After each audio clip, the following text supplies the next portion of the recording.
je voudrais revenir sur l'emprise et sur ce que contient l'emprise.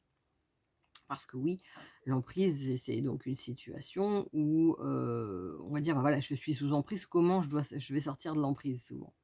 Mais dans cette emprise, il y a plein de sous-parties finalement et c'est important de prendre conscience de ça pour savoir comment en sortir en prenant en compte tous ces éléments-là.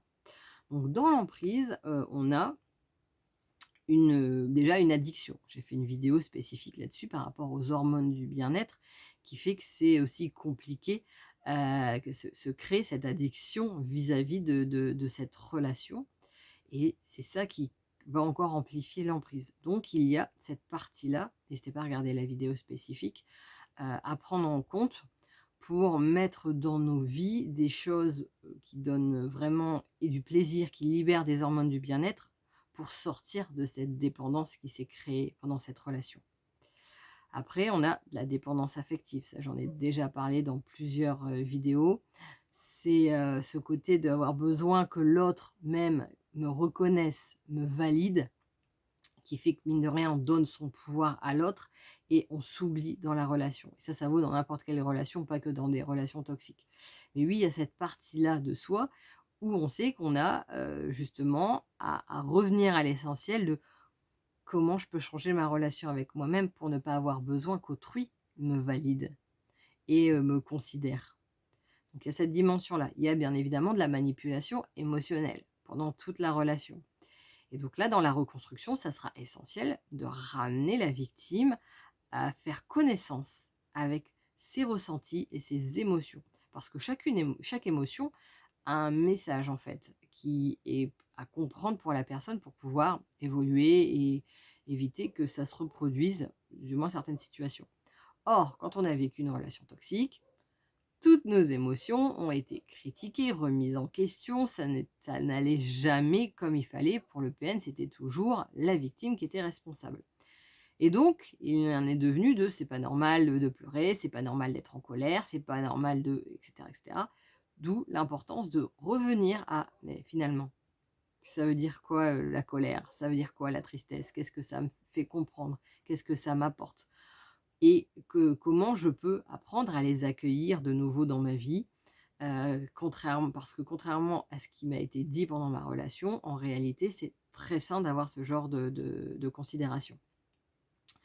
Donc il y a également pendant l'emprise, un conditionnement, c'est-à-dire que, bah, c'est ce que je revenais avec le côté addictif, c'est,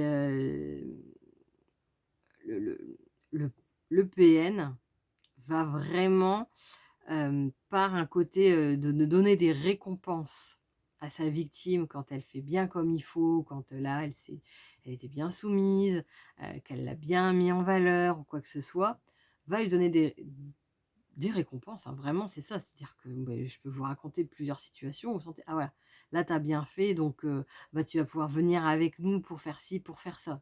Il y a vraiment ce mécanisme-là qui fait qu'en fait se crée un conditionnement pour, agir d'une certaine manière finalement, de manière à obtenir une récompense. C'est inconscient.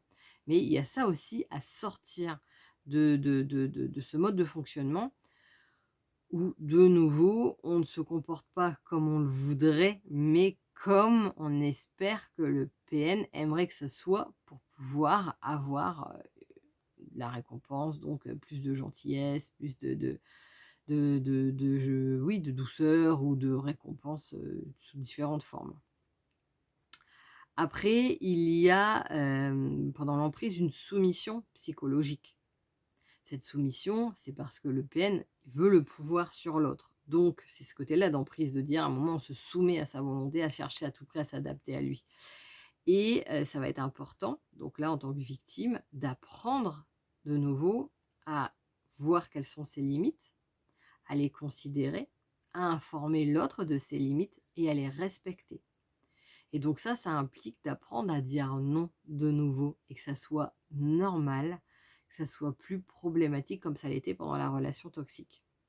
Donc ça fait partie des choses à reconstruire pour démanteler cette partie-là.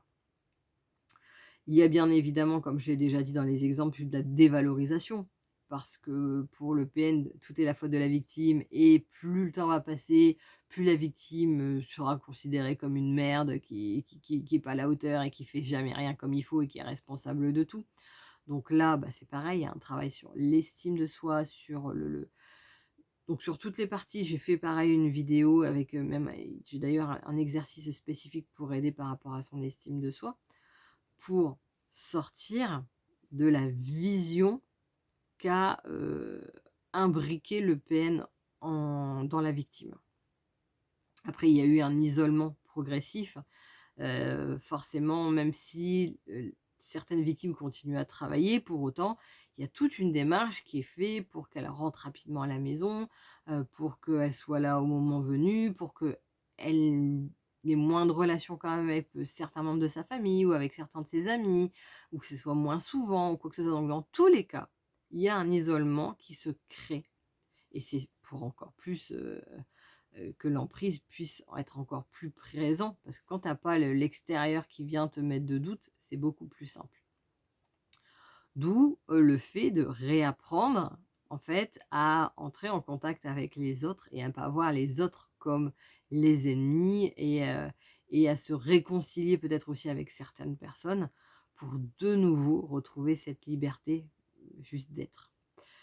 Pendant l'emprise, il y a forcément aussi une inversion des rôles. Ça, c'est ce que je disais. Pour le PN n'est jamais responsable, c'est toujours, l'autre qui l'est, c'est l'autre qui devient le bourreau, c'est l'autre qui fait passer, le PN pour ce qu'il n'est pas, enfin bref.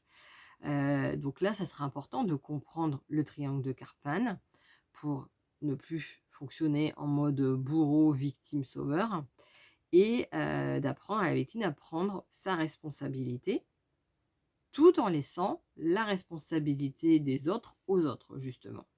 Donc ça, c'est toute la rééducation à faire pour cette partie-là. Après, il y a une culpabilité constante dans une relation d'emprise parce que, c'est en référence à ce que j'ai dit plus haut, forcément, le PN va considérer que tout est la faute de la victime. Donc, à un moment, la victime est continuellement en train de culpabiliser juste d'être tout simplement, ce qu'elle est, qu'importe. Et donc là, c'est pareil, il y a tout ce côté de prendre conscience de, comment je change de regard sur moi-même en arrêtant donc c'est pareil, je vous ai donné un exercice, hein, par rapport à la culpabilité, de soi-même se maltraiter mentalement parce qu'on aura appris, qu'on aura ces empreintes-là.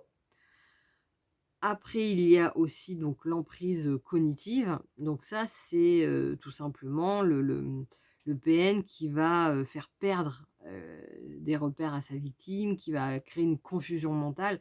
C'est-à-dire que, parfois la victime va dire: «Ouais, t'as fait ci», mais non, pas du tout, c'est toi qui as amené ça, c'est toi qui te comportes comme si. Mais ça va tellement être fort et tellement, puissant que la victime se met, elle, à douter elle-même de ce qu'elle a dit, de ce qu'elle a vu, de ce qu'elle a fait, et il y a une perte de repères parce que quand il y a un début de conversation, de dire: «Non mais là ça va pas» et que ça s'embrouille tellement jusqu'à inverser les rôles, il y a un moment, bah oui, en tant que victime, il y a ce questionnement de dire: «Mais, est-ce que je suis folle? Est-ce que si? Est-ce que ça?» Ça je l'entends très souvent et moi-même, je l'ai vécu. Alors moi, je l'ai vécu un peu différemment. J'avais comme j'avais un peu de recul. Je me suis dit: «Il veut que je devienne folle».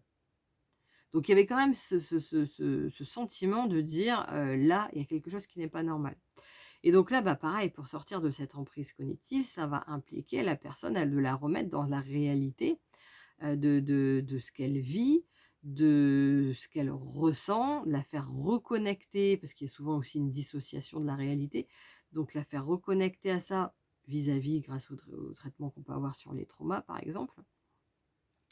Et tout le travail de reconstruction, de revenir à: «Mais quelles sont mes valeurs? Qu'est-ce que j'aime? Qu'est-ce que je n'aime pas? Quelles sont mes limites?» quelles sont ce genre de choses. Ça peut sembler très basique, très coaching, mais pour autant, c'est avec ça que je commence aussi dans certains rendez-vous dans la reconstruction, en parallèle du traitement des traumas, pour que la personne se reconstruise, en fait, par rapport à voilà, je découvre ce que je veux de nouveau, ce que je ne veux plus, ce que j'aime, comment le mettre en place dans ma vie, ce que je ne veux plus ou ce qui me dépasse et comment le dire et en fait, grâce à ça, on sort de cette emprise aussi cognitive et puis, l'une des autres choses qu'on peut retrouver dans l'emprise, c'est la soumission par la peur. C'est-à-dire que là, en tant que victime, à un moment dans la relation, hein, quand on a passé toutes les petites étapes, bah, on se retrouve à être dans cette peur constante de mal faire, que le ou la peine nous tombe dessus, pour, d'un seul coup décharger tout son truc alors que, et cetera et de ne plus oser parler, ne plus oser, j'allais dire se rebiffer, c'est-à-dire là, d'un seul coup dire: «Non, là, ça ne va plus». Parce qu'il y a un moment, il y a cette prise de conscience de dire: «Bah, dès que je veux parler, améliorer les choses, avec, le ou la PN, ça se retourne contre moi». Donc mécanisme de protection, je ne fais plus, je ne parle plus, je ne dis plus et c'est ça qui va en plus de créer des traumas, en plus de créer peut-être une dissociation émotionnelle comme je le disais plus haut, parce qu'à un moment, c'est trop et bien ça crée, du cortisol constamment dans le corps, ça crée un corps complètement sous tension en permanence, d'où un exercice, hein, que j'ai fait pour aider à calmer son système nerveux. C'est pareil, n'hésitez pas à aller voir si besoin. Donc ça, c'est plein de petites choses qu'il faut prendre conscience parce que quand on veut sortir de l'emprise, c'est pas uniquement sortir de la relation. On peut très bien avoir quitté le ou la PN, être à distance et pour autant d'être toujours sous emprise. Parce que il y aura encore tous ces contenants, qui seront là. Il y aura encore cette soumission, il y aura encore cet isolement, il y aura encore cette culpabilité, il y aura encore, voilà, cette dépendance affective, il y aura encore tout ça qui est présent, donc finalement, il y a encore toujours une emprise. Et prendre conscience de ça, bah, ça permet de voir l'ampleur finalement de ce qu'il y a à reconstruire, remettre à la bonne place et de pouvoir s'y affairer concrètement. Donc n'hésitez pas à me dire ce que vous en pensez, à partager cette vidéo si vous sentez que ça peut aider quelqu'un, à vous abonner si ce n'est pas déjà fait pour continuer à recevoir des conseils sur l'emprise, la manipulation, les pervers narcissiques et surtout des exercices pour se reconstruire après ce genre de relation.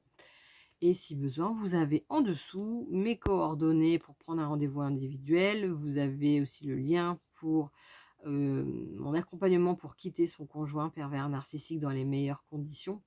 Et vous avez également un lien pour, connaître les étapes, heu, après une relation de reconstruction après une, relation toxique et un lien vers ma newsletter pour tous les 15 jours, à voir sous la forme d'une histoire, des, prises de conscience, un autre point de vue avec des petits exercices, tout en douceur à faire à son rythme pour se reconstruire ah bah, moi j'appelle ça vraiment avec douceur, enfin, où on apprend à se respecter, à s'écouter et à se faire confiance.